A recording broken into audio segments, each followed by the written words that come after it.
Yo guys, what's up? THNDERZ here, and today I want to show to you the best 3 tips for the mix. I always struggling for this, and I always have an email full of demo, okay, where I received a ton of tracks with this kind of mixing problem, and today I want to give you some tips to help you to reach your next level on mixing. So if you don't know who I am, I just released over 40 harpside hardstyle track that were supported by the biggest artists like Timmy Trumpet, Will Sparks, Mariana Bo, and a lot of other big artists in the music scene. And also, I won a spinny record contest managed by Mariana Bo. So, for this reason today, I want to show to you some tips and tricks that I always using on my tracks, just to have a clean mix, okay, and just to help you to avoid any kind of mixing stuff problem. Also, guys, if you want to know more about mixing, okay, I just write a book. Yeah, I write it. But there are over 50 page, okay, where I explain all the mix, the EQ, the saturation, the distortion, the compression, how to use them, and a lot of other stuff, okay, that will help you to reach on the level on your mix. You can just find in the link below, and I hope you like, guys. So before started, let me show to you the drop that we're gonna to talk today.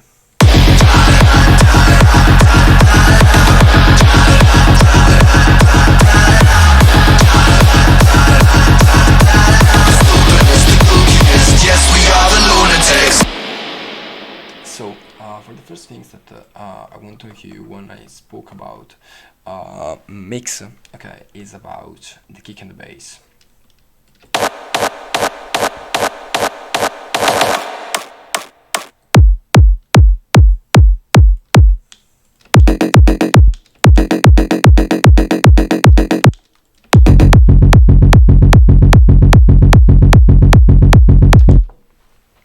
So for the first things that I want to talk to you today, when I spoke about mixing, is about the kick and the bass.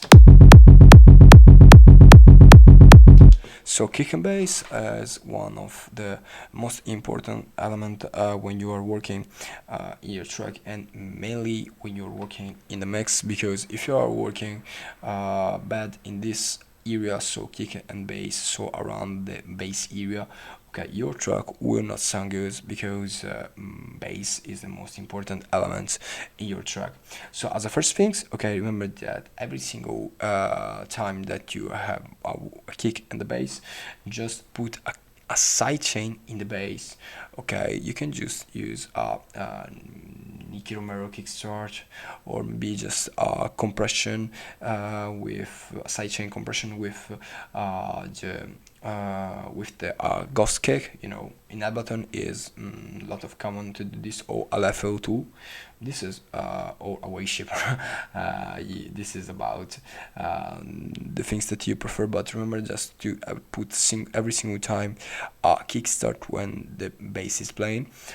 Sorry, when the kick is playing, because if you don't put this, okay, you have a lot of gap, and you have a lot of over problem, because the bass, okay, when interact with the kick, okay, without any kind of sidechain or any kind of mixing mode that help you to have a clean bass area, you can have distortion, you can have phase problem, or you can have for sure cancellation of the sound. So just remember to fix this problem, okay, and you can just do in a simple way with the sidechain. You know, sidechain for me is go. And when I always working with kick and bass, the first things that I gonna to do is just to put the sidechain on the bass.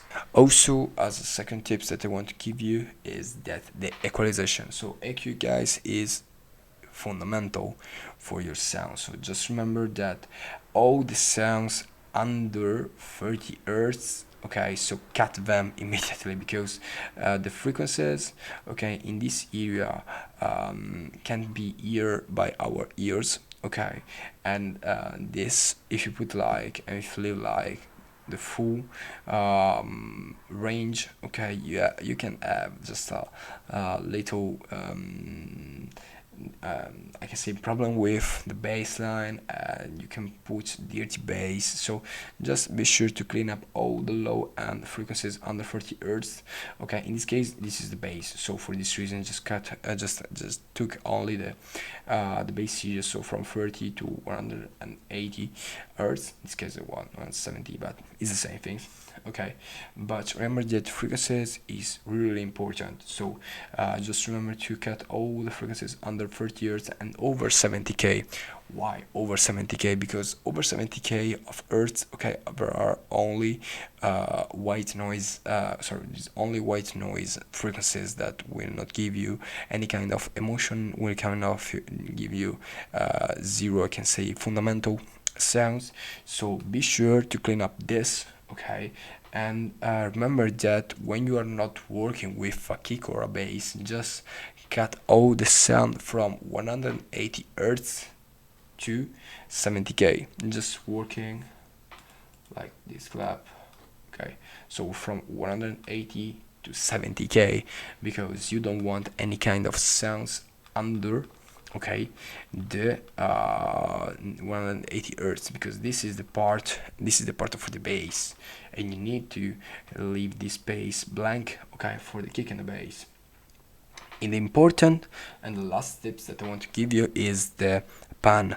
Okay, when you have a lot of sounds that are playing in the same time and the same frequencies, the things that you can work on it to create, I can say, better an open mix is just to have a open wide pan, where that means that you can push the elements just maybe to the left or maybe to the right, not too much, because when you play your mix or your track to a mono speaker, if you put like 100% to right, 100% to left, okay, this will give you a lot of problem to when you play to mono device, because the extreme and all the stereo imaging information will disappear. So just try to stay like to 50% to